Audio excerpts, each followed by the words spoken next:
بسم الله الرحمن الرحيم. وقال الذين كفروا هل ندلكم على رجل ينبئكم إذا مزقتم كل ممزق إنكم لفي خلق جديد أفترى على الله كذبا أم به جنة بل الذين لا يؤمنون بالآخرة في العذاب والضلال البعيد أفلم يروا إلى ما بين أيديهم وما خلفهم من السماء والأرض إن نشأ نخسف بهم الأرض أو نسقط عليهم كسفا من السماء إن في ذلك لآية لكل عبد منيب. السلام عليكم ورحمة الله وبركاته. ഖുർആൻ പദം 1473 ദിവസത്തിലേക്ക് എല്ലാവരെയും ഹാർദമായി സ്വാഗതം ചെയ്യുന്നു. വിശുദ്ധ ഖുർആനിലെ 34-ാമത്തെ അധ്യായമായ സൂറത്ത് സബയിലെ 7 മുതൽ 9 വരെയുള്ള ആയത്തുകളാണ് ഇന്ന് പഠന വിധേയമാക്കുന്നത്. ക്ലാസ് ആരംഭിക്കുന്നതിനായി ആദരണീയനായ ഡോക്ടർ AI വിലായത്തുള്ള സാഹിബിനെ ക്ഷണിക്കുന്നു. അസ്സലാമു അലൈക്കും വറഹ്മത്തുള്ളാഹി വബറകാതുഹു. أعوذ بالله من الشيطان الرجيم. بسم الله الرحمن الرحيم. وقال الذين كفروا هل ندلكم على رجل ينبئكم إذا مزقتم كل ممزق إنكم لفي خلق جديد افترى على الله كذبا أم به جنة بل الذين لا يؤمنون بالآخرة في العذاب والضلال البعيد أفلم يروا إلى ما بين أيديهم وما خلفهم من السماء والأرض إن نشأ نخسف بهم الأرض أو نسقط عليهم كسفا من السماء إن في ذلك لآية لكل عبد منيب. صدق الله العلي العظيم. സൂറത്ത് സബയിലെ 7 മുതൽ 9 വരെയുള്ള ആയത്തുകളാണ് ഞാൻ നിങ്ങളെ കേൾപ്പിച്ചിരിക്കുന്നത്. കഴിഞ്ഞ ദിവസം നമ്മൾ പഠന വിധേയമാക്കിയ ആയത്തുകൾ സാഴത്ത് എന്തിനു വേണ്ടി, അന്ത്യസമയം എന്തിനു വേണ്ടി അള്ളാഹു സംവിധാനിച്ചിരിക്കുന്നു, അങ്ങനെ ഒരു പ്രതിഭാസം എന്തിനു വേണ്ടിയാണ് അള്ളാഹു ആസൂത്രണം ചെയ്തിട്ടുള്ളത് എന്ന കാര്യം വളരെ യുക്തിഭദ്രമായ തലത്തിൽ വിശദമാക്കുകയായിരുന്നു. അള്ളാഹു അവിടെ ചൂണ്ടിക്കാണിച്ച കാര്യം സത്യവിശ്വാസം ഉൾക്കൊള്ളുകയും നല്ല കർമ്മങ്ങളിൽ ഏർപ്പെടുകയും ചെയ്ത ആളുകൾക്ക് അള്ളാഹു പ്രതിഫലം നൽകുന്നതിനും അതുപോലെ അവർക്ക് പാപമോചനവും അത്യുദാരമായ ജീവിത വിഭവങ്ങളും നൽകുന്നതിനും വേണ്ടിയാണ് ഈ സാഴത്ത് എന്ന സംവിധാനം, അന്ത്യസമയം അല്ലെങ്കിൽ പുനരുത്ഥാനം എന്ന സംഗതി അള്ളാഹു നിശ്ചയിച്ചിട്ടുള്ളത്, അങ്ങനെ സജ്ജീകരിച്ചിട്ടുള്ളത്. ഭൗതിക ലോകത്ത് നന്മ ചെയ്യുന്നവർക്ക് തത്തുല്യമായ പ്രതിഫലമോ അല്ലെങ്കിൽ അവരർഹിക്കുന്ന വിധത്തിലുള്ള ജീവിത വിഭവങ്ങളോ പരിഗണനയോ ലഭിച്ചുകൊള്ളണം എന്നില്ല. അതിക്രമകാരികള്, ധിക്കാരികള്, അതുപോലെ എല്ലാ സാമൂഹ്യ വ്യവസ്ഥകളെയും കാറ്റിൽ പറത്തിക്കൊണ്ട് ജീവിക്കുന്ന ആളുകൾ പലപ്പോഴും ഇവിടെ വലിയ മേൽക്കൈ നേടുന്നത് നമുക്ക് കാണാൻ സാധിച്ചെന്ന് വരും. അക്രമികളായിരിക്കും പലപ്പോഴും കാര്യങ്ങളുടെ നിയന്ത്രണം ഏറ്റെടുത്തിട്ടുണ്ടാവുക. പലപ്പോഴും അനർഹമായ പല കാര്യങ്ങളും പലതും നേടുക അവര് നിരന്തരം നേടിക്കൊണ്ടിരിക്കുന്നതും നമുക്ക് കാണാൻ കഴിഞ്ഞെന്ന് വരും. നീതി നടപ്പിലാക്കപ്പെടുക എന്നൊരു സംഗതി ഈ ഐഹിക ലോക ജീവിതത്തിൽ വളരെ പരിമിതമായിട്ട് മാത്രമേ നിർവഹിക്കപ്പെടുകയുള്ളൂ. അതിനാൽ തന്നെ അള്ളാഹുവിലും പാരത്രിക ജീവിതത്തിലും വിശ്വാസം ഉൾക്കൊണ്ടുകൊണ്ട് അള്ളാഹുവിന്റെ പ്രവാചകനെ പിൻപറ്റിക്കൊണ്ട് ജീവിക്കാൻ സന്നദ്ധരായ സൽക്കർമ്മികളായ ആളുകളെ സംബന്ധിച്ചിടത്തോളം അവരർഹിക്കുന്ന ഏറ്റവും ഉത്തമമായ പ്രതിഫലം അവർക്ക് നൽകുന്നതിന് അള്ളാഹു സജ്ജീകരിച്ചിട്ടുള്ളതാണ് ഈ ആഖിറത്ത് അല്ലെങ്കിൽ സാഅത്ത് എന്നൊക്കെ പറയുന്ന സംഗതി. അവർക്കായിട്ട് അള്ളാഹു അവന്റെ അത്യുദാരമായ പാപമോചനവും അതുപോലെ ജീവിത വിഭവങ്ങളും ഈ സാഴത്തിന്റെ ഭാഗമായിട്ട് തന്നെ അള്ളാഹു ഒരുക്കി വെച്ചിട്ടുണ്ട്. എന്നാൽ നിഷേധികളുടെ കാര്യത്തില് അള്ളാഹു ചൂണ്ടിക്കാണിക്കുകയുണ്ടായത് അവരെ അപമാനിതരാക്കുന്ന ശിക്ഷയാണ് അവരെ കാത്തിരിക്കുന്നത്. അള്ളാഹുവിന്റെ ആയാത്തുകളോട് വളരെ വലിയ അവഗണന കാണിക്കുകയും അള്ളാഹുവിന്റെ ദൃഷ്ടാന്തങ്ങളെ പരാജയപ്പെടുത്തി കളയാം എന്ന വ്യാമോഹത്തില് സകലവിധ ബുദ്ധിശൂന്യമായ പ്രവർത്തനങ്ങളിലും ഏർപ്പെട്ടുകൊണ്ടിരിക്കുന്ന ആളുകളായിരുന്നല്ലോ അവർ. ദൈവിക ദൃഷ്ടാന്തങ്ങള് സൂക്ഷ്മമായി മനസ്സിലാക്കിക്കൊണ്ട് സത്യം കണ്ടെത്തുവാനുള്ള ശ്രമം അവരൊരിക്കലും തന്നെ നടത്തുന്നില്ല. ധിക്കാരപരമായ നിലപാടുകൾ സ്വീകരിച്ചുകൊണ്ട് ഭൂമിയിൽ അരാജകത്വം സൃഷ്ടിക്കുന്നവരായിട്ടാണ് അവര് ജീവിക്കുന്നത്. അത്തരം ആളുകൾക്ക് ശിക്ഷ നൽകുക എന്നതും അവരെ അപമാനിതരാക്കുക എന്നതും ദൈവിക നീതിബോധത്തിന്റെ ഭാഗമാണ് എന്നതിനാൽ കൂടിയാണ് അള്ളാഹു ഈ അന്ത്യസമയവും പുനരുത്ഥാനവും എന്ന സംഗതിയൊക്കെ ഈ പ്രതിഭാസമൊക്കെ തന്നെ ഒരുക്കിയിരിക്കുന്നത് എന്നതാണ് അള്ളാഹു ഇവിടെ വ്യക്തമാക്കുകയുണ്ടായത്. തുടർന്ന് ചൂണ്ടിക്കാണിക്കപ്പെടുകയുണ്ടായത് യഥാർത്ഥത്തിൽ ജ്ഞാനികളായ ആളുകൾ വിവിധ മേഖലകളിൽ അറിവ് നേടിയ ആളുകൾ ഈ സംഗതിയോട് എന്ത് നിലപാട് സ്വീകരിക്കുന്നു എന്നതാണ്. വ്യക്തമായും അള്ളാഹു പറയുന്നത് വയറല്ലദീന ഊത്തുൽ ഇൽമ അല്ലദീ ഉൻസില ഇലൈക മിർ റബ്ബിക ഹുവൽ ഹഖ്. അറിവ് നൽകപ്പെട്ട, ജ്ഞാനം നൽകപ്പെട്ട ആളുകൾ, ജ്ഞാനികളായ ആളുകൾ താങ്കളിലേക്ക് ഇറക്കപ്പെട്ടിരിക്കുന്ന ഈ വെളിപാടുകൾ അത് സത്യമാണ് എന്നത് തിരിച്ചറിയുന്നു, അവർക്കത് ബോധ്യമാവുന്നു, അവരത് സാക്ഷ്യപ്പെടുത്തുന്നു. ഏറ്റവും സ്തുത്യർഹനായ, ഏറ്റവും അജയ്യനും സ്തുത്യർഹനുമായ അള്ളാഹുവിലേക്ക്, അള്ളാഹുവിന്റെ മാർഗത്തിലേക്ക് ആളുകളെ നയിക്കുന്ന, അവർക്ക് വഴി കാണിച്ചു കൊടുക്കുന്ന കാര്യമാണ് ഈ പ്രവാചകന് അവതരിപ്പിക്കപ്പെട്ടിരിക്കുന്ന ദൈവിക വെളിപാടുകൾ എന്ന സംഗതി അവര് തിരിച്ചറിയുകയും ആ ബോധ്യത്തിൽ നിന്നുകൊണ്ട് അവര് നിലപാടുകൾ സ്വീകരിക്കുകയും ചെയ്യുന്നു. ജ്ഞാനത്തിന്റെ അടിസ്ഥാനത്തിൽ, അറിവിന്റെ അടിസ്ഥാനത്തിൽ ഒരിക്കലും തന്നെ ഈ ദൈവിക വെളിപാടുകളെ നിഷേധിക്കുക ഒരാൾക്കും സാധ്യമല്ല. കണ്ണടച്ച് ഇരുട്ടാക്കിക്കൊണ്ട്, അജ്ഞത നടിച്ചുകൊണ്ട്, കാപട്യം കാണിച്ചുകൊണ്ട് ഒക്കെ മാത്രമേ ദൈവിക ദൃഷ്ടാന്തങ്ങളെ തള്ളിക്കളയുക എന്നത് ഏതൊരാൾക്കും സാധിക്കുകയുള്ളൂ. ജ്ഞാനത്തിന്റെ അടിസ്ഥാനത്തിൽ, അറിവിന്റെ അടിസ്ഥാനത്തിൽ, യുക്തിബോധത്തിന്റെ അടിസ്ഥാനത്തിൽ ഒരിക്കലും തന്നെ ഈ ദൈവിക വെളിപാടുകളെ നിഷേധിക്കുക എന്നത് സാധ്യമേ അല്ല എന്ന ഒരു അടിസ്ഥാന വസ്തുതയാണ് അള്ളാഹു ഇവിടെ പങ്കുവെക്കുകയുണ്ടായത്. അതിനെ തുടർന്നാണ് ഇന്ന് ഞാൻ നിങ്ങളെ കേൾപ്പിച്ചിരിക്കുന്ന ആയത്തുകൾ വരുന്നത്.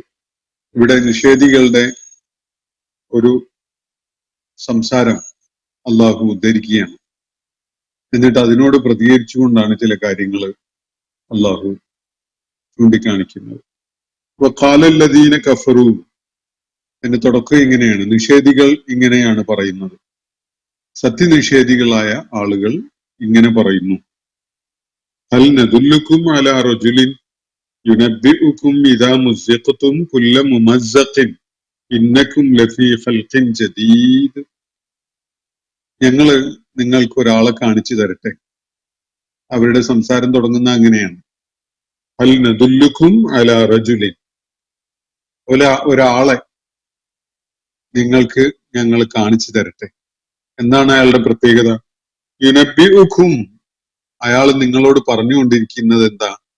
ഇദാ മുസ്സഖ്തും കുല്ല മുമസ്സഖിൻ, നിങ്ങള് പൂർണ്ണമായിട്ടും നശിപ്പിക്കപ്പെട്ടു കഴിഞ്ഞാൽ, നിങ്ങൾ എല്ലാ നിലക്കും ഛിന്ന ഭിന്നമായി പോയി, നിങ്ങളുടെ ജഡങ്ങളൊക്കെയും തന്നെ നുരുമ്പിപ്പോയി എന്ന് വെക്കുക.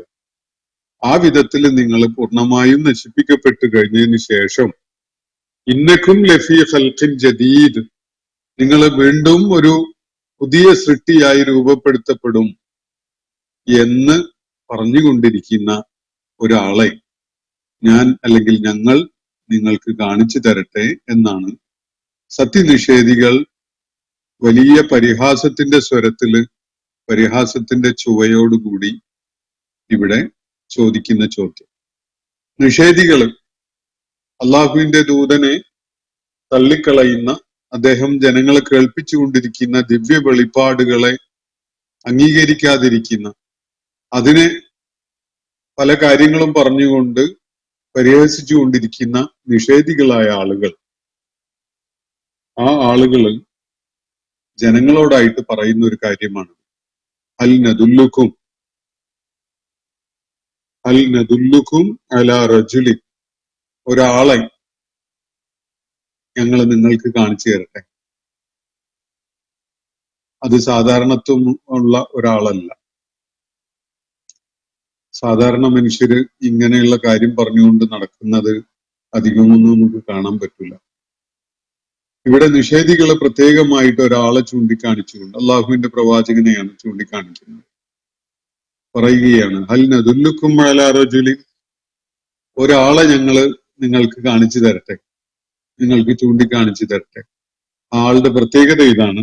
യുനബ്ബിഉക്കും, അയാൾ നിങ്ങളോട് പറഞ്ഞുകൊണ്ടിരിക്കുകയാണ് ഇങ്ങനെ, ഇദാ മുസ്സഖ്തും കുല്ല മുമസ്സഖിൻ, നിങ്ങൾ എല്ലാ നിലക്കും ഛിന്ന ഭിന്നമാക്കപ്പെട്ടു കഴിഞ്ഞാൽ, നിങ്ങളുടെ ശരീരം പോലും ഒരു ഒന്നിച്ചൊരുമിച്ച് ഒരിടത്ത് ദ്രവിച്ചു കിടക്കുന്നതല്ല, ആകെ ചിതറിപ്പോയി, ആകെ നശിച്ച് പൊടിഞ്ഞു പോയ ഒരവസ്ഥയായി എന്ന് വെക്കുക. അങ്ങനെ ആയതിനു ശേഷം ഇന്നക്കും ലഫീ ഖൽഖിൻ ജദീദ്, നിങ്ങൾ വീണ്ടും പുനഃസൃഷ്ടിക്കപ്പെടാൻ പോകുന്നു എന്ന് നിങ്ങളോട് പറയുന്ന ഒരാളെയാണ് ഞങ്ങൾ ചൂണ്ടിക്കാണിക്കുന്നത്. അപ്പൊ അത് അയാളുടെ, അങ്ങനെ പറയുന്ന ആളുടെ ഏറ്റവും വലിയ ഒരു വിഡ്ഢിത്തം എന്ന നിലക്ക്, മൂഢത എന്ന നിലക്കാണ് ഈ നിഷേധികള് അയാളെ ചൂണ്ടിക്കാണിക്കുന്നത്. ഒരാളുണ്ട് ഇങ്ങനെയൊക്കെ പറഞ്ഞുകൊണ്ട് നടക്കുന്നു, എന്താ പറ്റിയെന്ന് അറിയില്ല എന്നതാണ് അവർ പറയുന്നത്. അതിന്റെ ഒരു സ്വരം അല്ലെങ്കിൽ അതിന്റെ ഒരു ഊന്നൽ അതാണ്. ഒരു ഭൂലോക വിഡ്ഢിത്തം പറയുന്ന ഒരാള് അങ്ങനെ ഈ കാര്യം പറഞ്ഞുകൊണ്ട് അങ്ങനെ നടക്കുന്നുണ്ട്. അങ്ങനെ ഒരാളെ നിങ്ങൾ കണ്ടിട്ടുണ്ടോ? ഇല്ലെങ്കിൽ അതാ നോക്കൂ, ഞങ്ങൾ കാണിച്ചു തരാം എന്ന നിലക്കാണ് നിഷേധികൾ അള്ളാഹുവിന്റെ പ്രവാചകനെ പരാമർശിച്ചുകൊണ്ട് പറയുന്നത്.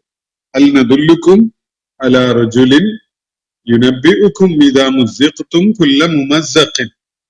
മസ്സഖ എന്ന് പറഞ്ഞാൽ കീറി മുറിക്കുക, അല്ലെങ്കിൽ തുണ്ടം തുണ്ടമാക്കുക, ഛിന്ന ഭിന്നമാക്കുക എന്നൊക്കെയാണ് അർത്ഥം. അപ്പൊ നിങ്ങള് പൂർണ്ണമായിട്ടും എല്ലാ അർത്ഥത്തിലും ഛിന്ന ഭിന്നമാക്കപ്പെട്ടു കഴിഞ്ഞാൽ, ഒരൊറ്റ ശരീരം എന്നതൊക്കെ അവസ്ഥയൊക്കെ മാറി, ആകെ എല്ലും അല്ലെങ്കിൽ മാംസമൊക്കെ വേർപെട്ട്, മാംസമൊക്കെ അളിഞ്ഞു പോയി, എല്ലുകളൊക്കെ ദ്രവിച്ച്, അങ്ങനെയൊക്കെയുള്ള ഒരു അവസ്ഥയിൽ എത്തിയതിന് ശേഷവും നിങ്ങളെ വീണ്ടും ഒരു പുതിയ സൃഷ്ടിപ്പായി അവതരിപ്പിക്കും എന്ന്, നിങ്ങൾ അങ്ങനെ അവതരിപ്പിക്കപ്പെടും എന്ന് പറയുന്ന ഒരാളെ നിങ്ങൾക്ക് ഞങ്ങൾ ചൂണ്ടിക്കാണിച്ചു തരട്ടെ എന്നാണ് ഇവിടെ പറയുന്നത്. വളരെ അവിശ്വസനീയമായ, ഒരിക്കലും സാധ്യതയില്ലാത്ത ഒരു വലിയ മഹാ അബദ്ധം ആണ് ഈ ആള് പറഞ്ഞുകൊണ്ടിരിക്കുന്നത് എന്ന നിലക്കാണ് നിഷേധികള് നബി സല്ലല്ലാഹു അലൈഹി വസല്ലമയെ പരാമർശിച്ചുകൊണ്ട് ഇക്കാര്യം ജനങ്ങളോടായിട്ട് പറയുന്നു. എന്നിട്ട് തുടർന്ന് അവര് പരാമർശിക്കുന്നത് ഇങ്ങനെയാണ്: ഇഫ്തറ അലല്ലാഹി കദിബ, അള്ളാഹുവിന്റെ പേരിൽ പച്ച നുണ പറയുകയാണ് ഇയാള്, വ്യാജമുണ്ടാക്കി പറയുകയാണ് ഇയാള്. അതല്ലെങ്കിൽ പിന്നെ ഒരു സാധ്യത ബിഹി ജിന്ന, അല്ലെങ്കിൽ ഇയാൾക്ക് ശുദ്ധ ഭ്രാന്താണ്. ഇതാണ് ഈ നിഷേധികൾ നബി സല്ലല്ലാഹു അലൈഹി വസല്ലമയെ പരാമർശിച്ചുകൊണ്ട് പറയുന്നതിന്റെ കാരണം എന്താ? നിങ്ങളുടെ ഇപ്പോൾ ഉള്ള അവസ്ഥയിൽ നിങ്ങൾ അങ്ങ് മരിച്ചു പോയി കഴിഞ്ഞാൽ പൂർണ്ണമായിട്ടും നിങ്ങൾ നശിച്ചു, നാമാവശേഷമായി മണ്ണിന്റെ ഭാഗമായി അലിഞ്ഞു ചേർന്നു എന്ന് തന്നെ വെക്കുക. അതിനുശേഷവും നിങ്ങൾ പഴയപടി പുനഃസൃഷ്ടിക്കപ്പെടാൻ പോകുന്നു, നിങ്ങളൊരു പുതിയ സൃഷ്ടിയായിട്ട് രൂപപ്പെടാൻ പോകുന്നു എന്ന കാര്യം പറഞ്ഞതിന്റെ പേരിലാണ് അള്ളാഹുവിന്റെ പ്രവാചകനെ ഈ ആളുകള് അള്ളാഹുവിന്റെ പേരിൽ അള്ളാഹുവിനെ മുൻനിർത്തിക്കൊണ്ട് വ്യാജം പറഞ്ഞുകൊണ്ടിരിക്കുന്ന ഒരാളാണ്, അതല്ലെങ്കിൽ ഇയാൾക്ക് തനി ഭ്രാന്താണ് എന്ന് ഈ നിഷേധികൾ പറയുന്നു. ഇഫ്തറ അലല്ലാഹി കദിബൻ അംബിഹി ജിന്ന, അള്ളാഹുവിന്റെ പേരിൽ അള്ളാഹുവിനെ കുറിച്ച് അവര് കദിബ് പറയുകയാണ്. ഇയാള് കദിബ് പറയുകയാണ്, വ്യാജം പറയുകയാണ്, കള്ളം ചമച്ചുണ്ടാക്കിയിട്ട് ഇത് അള്ളാഹു പറഞ്ഞതാണ് എന്ന് പറഞ്ഞുകൊണ്ട് ഈ കാര്യം ഇയാള് പറയുകയാണ്.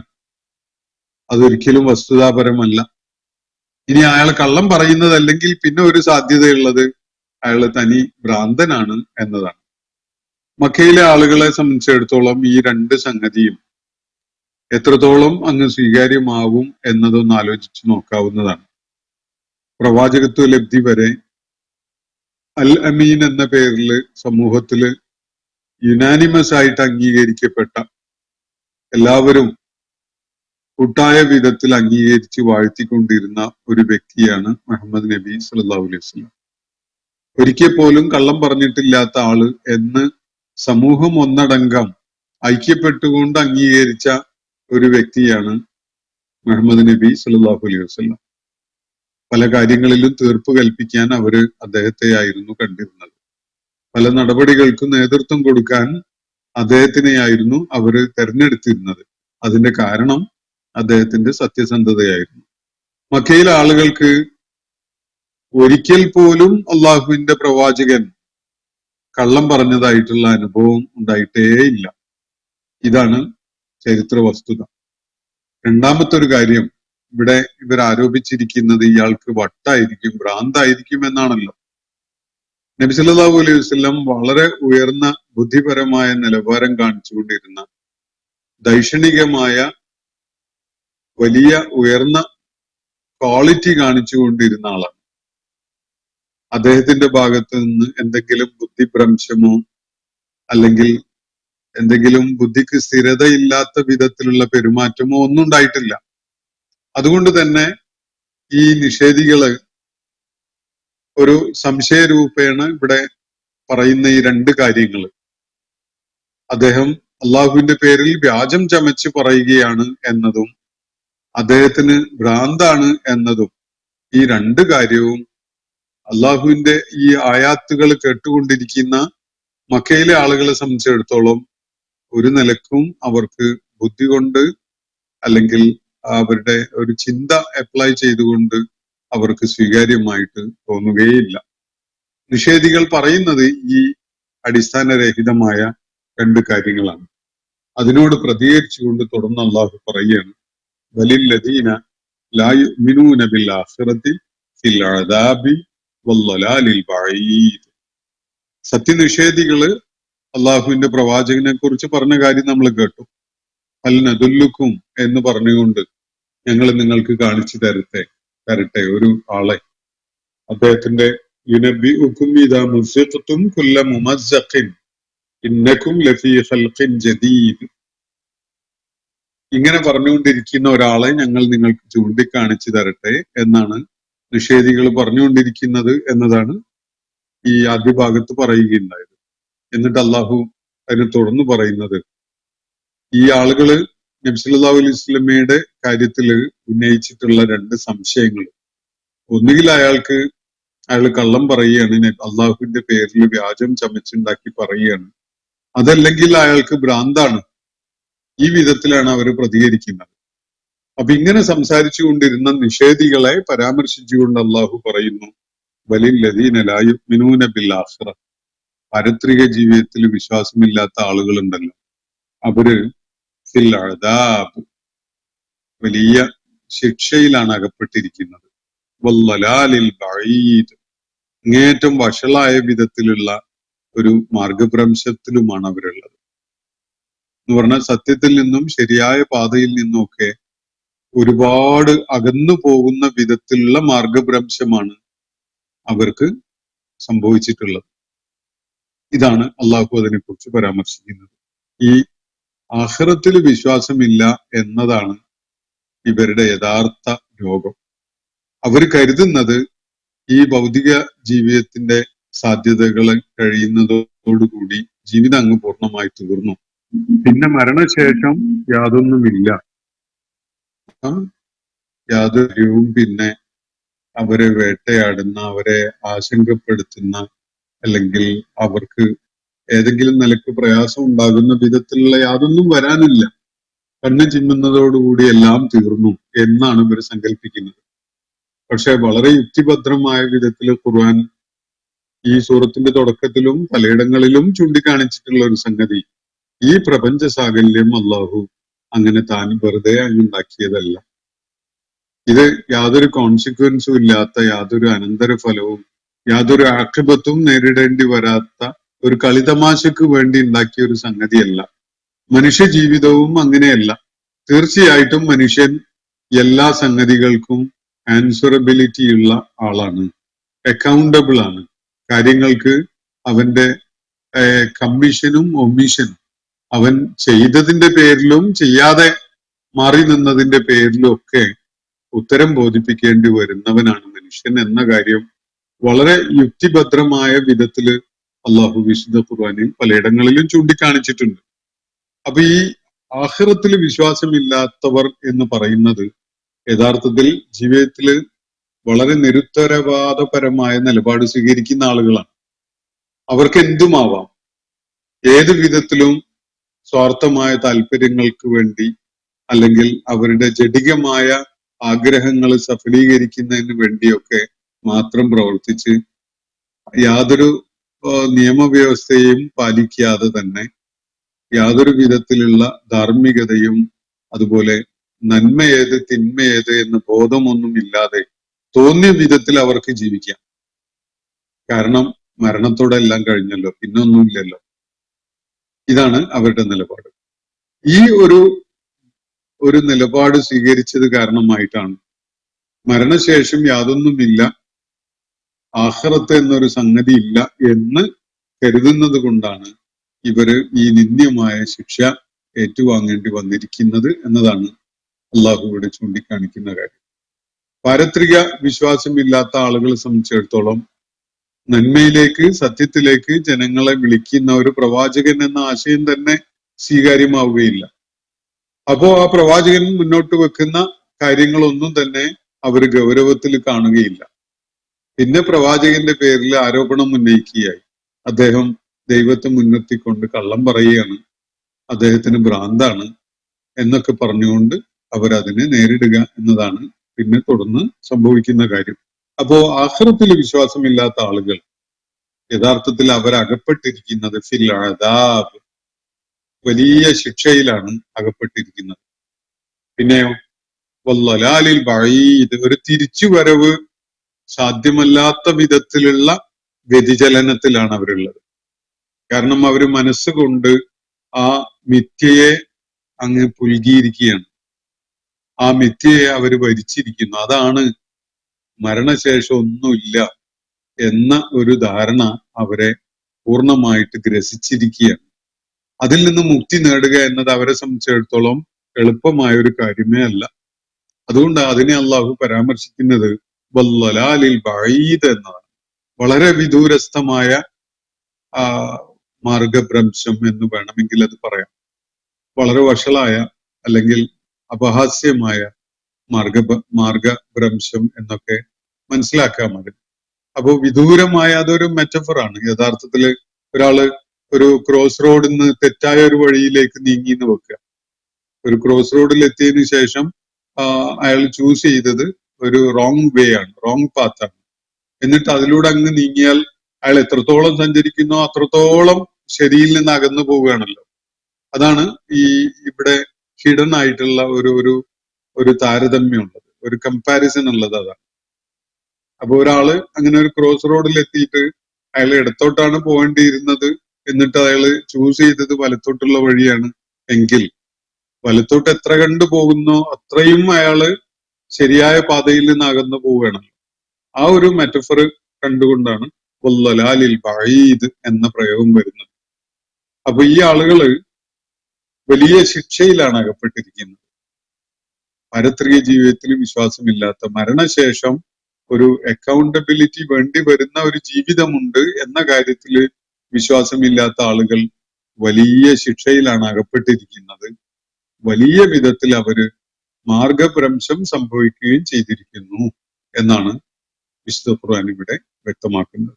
തുടർന്ന് പറയുന്നു നോക്കുക, അഫലം യറൗ ഇലാ മാ ബൈന അയ്ദീഹിം വമാ ഖൽഫഹും മിനസ് സമാഇ വൽ അർദ്. അല്ലാഹു മനുഷ്യനെ ഈ പ്രാപഞ്ചിക ലോകത്ത് അവനെ ഒരു നിയന്ത്രണത്തിന്റെ ഫ്രെയിമിനകത്ത് വെച്ചിരിക്കുന്ന കാര്യം പലപ്പോഴും ആളുകൾ അതിനെക്കുറിച്ച് ബോധമില്ലാതെയാണ് സംസാരിക്കുകയും പ്രവർത്തിക്കുകയും ഒക്കെ ചെയ്യുക. അള്ളാഹു ഇവിടെ ചൂണ്ടിക്കാണിക്കുന്നത് അതാണ്. അഫലം യറൗ, ഈ ആളുകൾ കാണുന്നില്ലേ, ഇലാ മാ ബൈന ഐദീഹിം വമാ ഖൽഫഹും, അവരുടെ മുന്നിലും പിന്നിലുമായിട്ട് മിനസ് സമാഇ വൽ അർള്, ആകാശവും ഭൂമിയും അവർക്കൊരു പരിമിതി, ഒരു പരിധി നിർണയിച്ചിട്ടുള്ളതായിട്ട് അവർ കാണുന്നില്ലേ എന്നാണ് അള്ളാഹു ചോദിക്കുന്നത്. ആകാശത്തിന്റെയും ഭൂമിയുടെയും ആ ഫ്രെയിമിനകത്ത് നിന്ന്, ആ പരിധി നിർണയിച്ച അതിനകത്ത് നിന്ന്, അതിനെ ഭേദിച്ചുകൊണ്ട് ഇവർക്കൊന്നും പോകാൻ കഴിയില്ല. ഇവരെത്ര തന്നെ നിഷേധികളായാലും ധിക്കാരികളായാലും അതൊക്കെ ആ ഇട്ടാവട്ടത്തിനുള്ളിലുള്ള ഒരു തുള്ളിച്ചാട്ടം മാത്രമേ അതാവുള്ളൂ. അതിനപ്പുറത്തേക്ക് അള്ളാഹുവിന്റെ സൃഷ്ടിപ്രപഞ്ചം അല്ലെങ്കിൽ പ്രപഞ്ചങ്ങൾ എത്ര വിശാലതയുള്ളതാണ് എന്നത് അവരറിയുന്നുണ്ട്. ആകാശങ്ങളും ഭൂമിയും അവർക്ക് അതിർവരമ്പുകൾ നിർണയിച്ചിട്ടിരിക്കുകയാണ്. മുന്നോട്ട് നോക്കിയാൽ നമ്മൾ ചക്രവാള സീമ നമുക്കൊരു അതിര് വരച്ചിട്ടതായിട്ട് കാണാൻ കഴിയും. പുറകോട്ട് നോക്കിയാലും നമ്മളുടെ കാഴ്ചവട്ടത്തെ ചുരുട്ടിക്കൂട്ടുന്ന ഒരു ചക്രവാളത്തിന്റെ അതിർവരമ്പ് നമുക്ക് കാണാൻ കഴിയും. മേലോട്ടും താഴോട്ടും അങ്ങനെ തന്നെയാണ്. അപ്പൊ അങ്ങനെയുള്ള ഒരു ഫ്രെയിമിനകത്താണ് യഥാർത്ഥത്തിൽ മനുഷ്യൻ ഉള്ളത് എന്ന കാര്യം ഇവർ കാണുന്നില്ലേ എന്നതാണ് അള്ളാഹുവിന്റെ ചോദ്യം. ആകാശങ്ങളും ഭൂമിയും ചേർന്നുകൊണ്ട് മനുഷ്യന് ഒരു അതിരും പരിധിയും ഒക്കെ നിർണയിച്ചു വെച്ചിരിക്കുകയാണ്. അതിവർ കാണുന്നില്ലേ? അവര് എത്ര തന്നെ എന്തൊക്കെ അവര് നിൽക്കുന്ന ആ പോയിന്റ് വിട്ടിട്ട് തുള്ളിയാലും അവരെത്രത്തോളം മുന്നോട്ട് പോകും എന്നതിന് വളരെ കൃത്യമായ ഒരു നിയന്ത്രണം, ഒരു പരിധി അള്ളാഹു വെച്ചിട്ടുണ്ട്.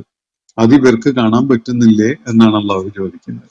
അഫലം യറൗ, ഈ ആളുകൾ കാണുന്നില്ലേ, ഇലാ മാ ബൈന ഐദീഹിം വമാ ഖൽഫഹും, അവരുടെ മുൻഭാഗത്തായിട്ടും പിൻഭാഗത്തായിട്ടും മിനസ് സമാഇ വൽ അർള്, ആകാശത്തിന്റെയും ഭൂമിയുടെയുമായ ഒരു നിയന്ത്രണ രേഖ, ഒരു അതിരും പരിധിയും ഒക്കെ ഉള്ളതായിട്ട് ഇവർക്ക് കാണാൻ പറ്റുന്നില്ലേ?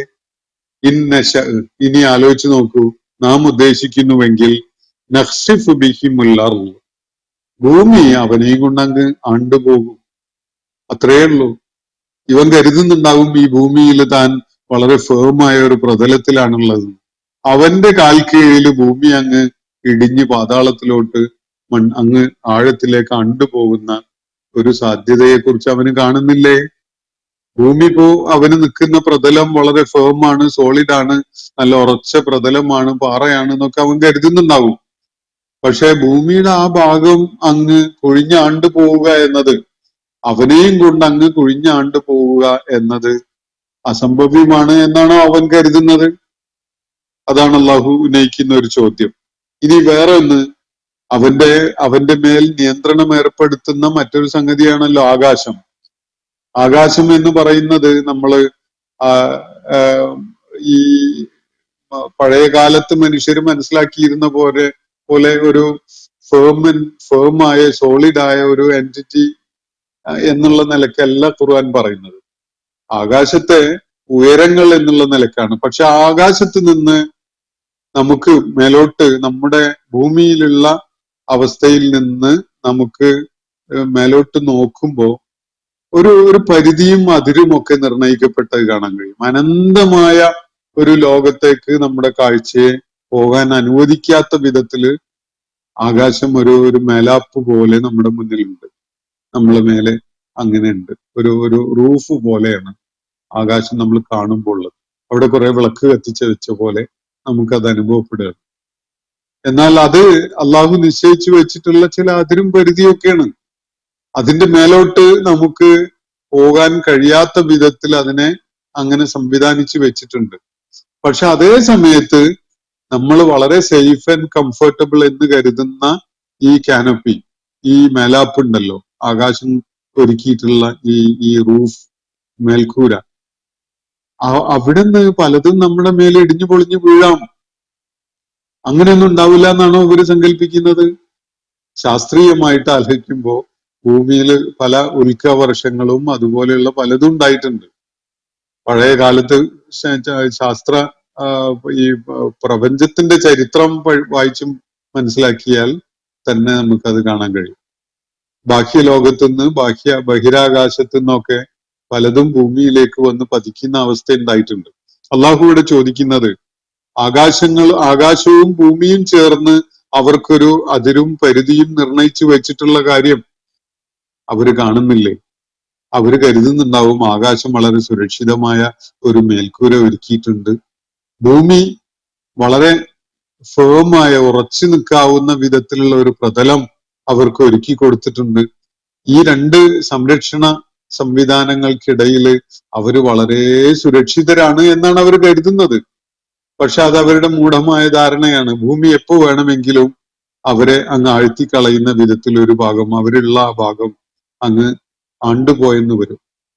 അതുപോലെ ആകാശം അവര് തിരെ നനച്ചിരിക്കാത്ത വിധത്തിൽ അതിൽ നിന്ന്, ആകാശത്ത് നിന്ന് ചില ഖണ്ഡങ്ങള്, ചില കഷ്ണങ്ങള് അവന്റെ മേൽ പതിച്ചെന്നും വരും.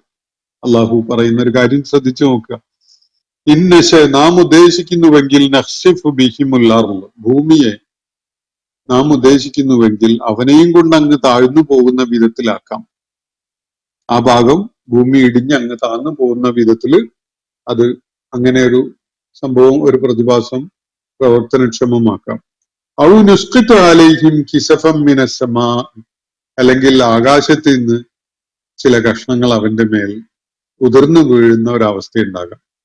പല ആളുകളും ഒരു ആക്ഷേപമായിട്ട് ഉന്നയിക്കുന്നത് ആകാശത്തെ ഖുർആൻ അവതരിപ്പിക്കുന്നത് ഒരു എന്താ പറയാ, ഒരു തൊട്ടു നോക്കാനൊക്കെ കഴിയുന്ന വിധത്തിലുള്ള ഫേമും സോളിഡും ആയ ഒരു സംഗതിയായിട്ടാണ്. അത് ഭയങ്കര വിഡ്ഢിത്തല്ലേ എന്നൊക്കെയുള്ള നിലക്ക്. അങ്ങനെയൊന്നും ഖുർആനിൽ എവിടെയോ ഒരു സൂചനയില്ല. ആകാശം എന്ന വാക്ക് പോലും ഖുർആൻ ഉപയോഗിച്ചിരിക്കുന്ന സമാ എന്നാണ്. സുമുവ് എന്ന അറബി പാദത്തിൽ നിന്നാണ് സമാ വരുന്നത്. അതിന്റെ അർത്ഥം ഉയരം എന്നാണ്. സമാവാത്ത് എന്ന് പറഞ്ഞ ഉയരങ്ങൾ എന്നേ ഉള്ളൂ. ആകാശത്തെ അങ്ങനെ ഒരു സംവിധാനത്തെ നമുക്ക് അനുഭവപ്പെടുന്നുണ്ട് എന്നുള്ളത് തീർച്ചയാണല്ലോ. മേഘങ്ങളെ കാണുന്നു, നമുക്ക് നമ്മുടെ ദൃഷ്ടിയെ തടയുന്ന വിധത്തിലുള്ള ഒരു മറ പോലെ ആകാശത്തെ നമുക്ക് കാണുന്നു. ഇതൊക്കെ അള്ളാഹുവിന്റെ സംവിധാനമാണ്.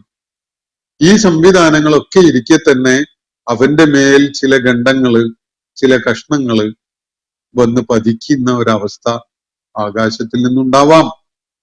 അള്ളാഹു ഉദ്ദേശിക്കുന്നുവെങ്കിൽ അതിന് യാതൊരു പ്രയാസവും ഇല്ല. നമ്മൾ കരുതുന്ന പോലെ ഒരു കെട്ടിടത്തിന്റെ മേൽക്കൂര പോലെയുള്ള തൊട്ടു നോക്കാവുന്ന സോളിഡായ ഒരു സംഗതിയാണ് ആകാശം എന്ന് നമ്മൾ ധരിച്ചു വെച്ചതാണ്. അത് ഖുർആന്റെ മേൽ ആരും ആരോപിക്കേണ്ടതില്ല. ഖുർആൻ അങ്ങനെ പറഞ്ഞിട്ടില്ല. അതേ സമയത്ത് ഖുർആൻ പറയുന്ന കാര്യം വളരെ സംഭവ്യമായ ഒരു സംഗതിയുമാണ്. ഭൂമി മനുഷ്യനെയും കൊണ്ട് അങ്ങ് ആണ്ടുപോകാൻ ഭൂമിയുടെ ഒരു ഭാഗം അങ്ങ് പൊട്ടിപ്പൊളിഞ്ഞ് അങ്ങ് ആണ്ടുപോകാൻ സാധ്യതയുണ്ട് എന്നത് നമ്മൾ പലപ്പോഴും അനുഭവത്തിലൂടെ അറിഞ്ഞതാണല്ലോ. അതേപോലെ മനുഷ്യൻ ചരിത്രപരമായി നോക്കുമ്പോൾ അനുഭവത്തിലൂടെ അറിഞ്ഞിട്ടുള്ള ഒരു സംഗതിയാണ് ആകാശത്തിൽ നിന്ന് അല്ലെങ്കിൽ ഉയരങ്ങളിൽ നിന്ന് പലതും ഭൂമിയിൽ വന്ന് പതിക്കാം.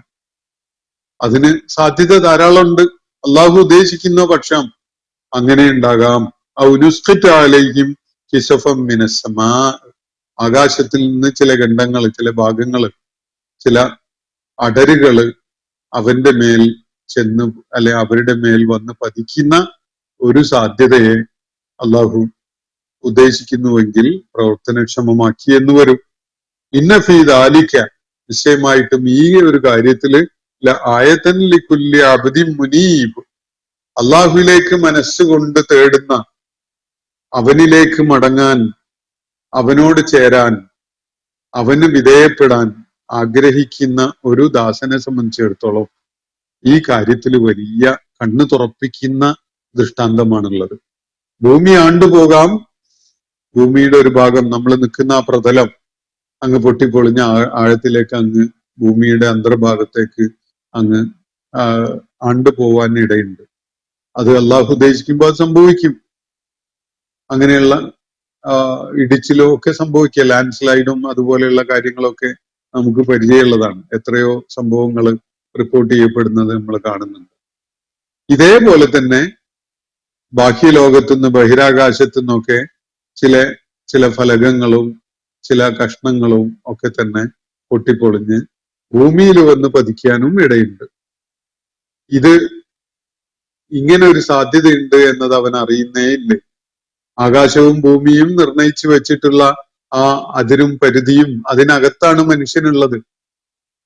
ഇവയെ ഭേദിച്ചുകൊണ്ട് എങ്ങോട്ടെങ്കിലും രക്ഷപ്പെട്ട് കളയാം എന്നത് മനുഷ്യന് സാധ്യമല്ല. ഇനി ഇവിടെ തന്നെ അവന് മൂഢമായിട്ട് സുരക്ഷിതനാണ് എന്ന് കരുതുന്നുണ്ടെങ്കിൽ അവൻ നിൽക്കുന്ന ആ ഭാഗത്ത് ഭൂമി അങ്ങ് ഇടിഞ്ഞു താന്നു പോവാം. അവൻ എവിടെയാണോ ഉള്ളത് ആ ഭാഗത്ത് ആകാശത്തുനിന്ന് വല്ലതൊക്കെ വന്ന് വീണ് അവന്റെ മേല് പതിച്ചെന്നും വരാം. ഇതൊന്നും അസംഭവ്യമായ കാര്യമേ അല്ല. ഈ കാര്യം, ഈ ഒരു സാധ്യതയുണ്ട് എന്നത് ബുദ്ധിയുള്ള ആളുകള്, അള്ളാഹുവിനെ ഉൾക്കൊള്ളുന്ന ആളുകള്, ഈ പ്രപഞ്ച സംവിധാനത്തിന് ഒരു ആസൂത്രകനുണ്ട് എന്ന് മനസ്സിലാക്കിക്കൊണ്ട് അവനിലേക്ക് മനസ്സിനെ ചേർത്ത് വെക്കുന്ന, അവനോട് അവന്റെ മുന്നിൽ വിനയാന്വിതരാകുന്ന, അവനിലേക്ക് തേടിക്കൊണ്ടിരിക്കുന്ന ദാസന്മാരെ സംബന്ധിച്ചിടത്തോളം ഇതില് വലിയൊരു കണ്ണു തുറപ്പിക്കുന്ന ദൃഷ്ടാന്തമുണ്ട്. അവർക്ക് സത്യം ബോധ്യപ്പെടുത്തി കൊടുക്കുന്ന ഒരു കാര്യം, ഒരു അതിവിസ്മയകരമായ പ്രതിഭാസം ഇതിൽ അടങ്ങിയിട്ടുണ്ട് എന്നാണ് അള്ളാഹു പറഞ്ഞു വെക്കുന്നത്. ഇന്നത്തെ സെഷൻ ഞാനിവിടെ അവസാനിപ്പിക്കുകയാണ്. സൂറത്തു സബയിലെ 9-ാമത്തെ ആയത്ത് വരെയാണ് നമ്മൾ എത്തിയിട്ടുള്ളത്. അള്ളാഹു നമ്മെ എല്ലാവരെയും അനുഗ്രഹിക്കുമാറാവട്ടെ. വാസർ ദഅവാന അനിൽ ഹംദുലില്ലാഹി റബ്ബിൽ ആലമീൻ.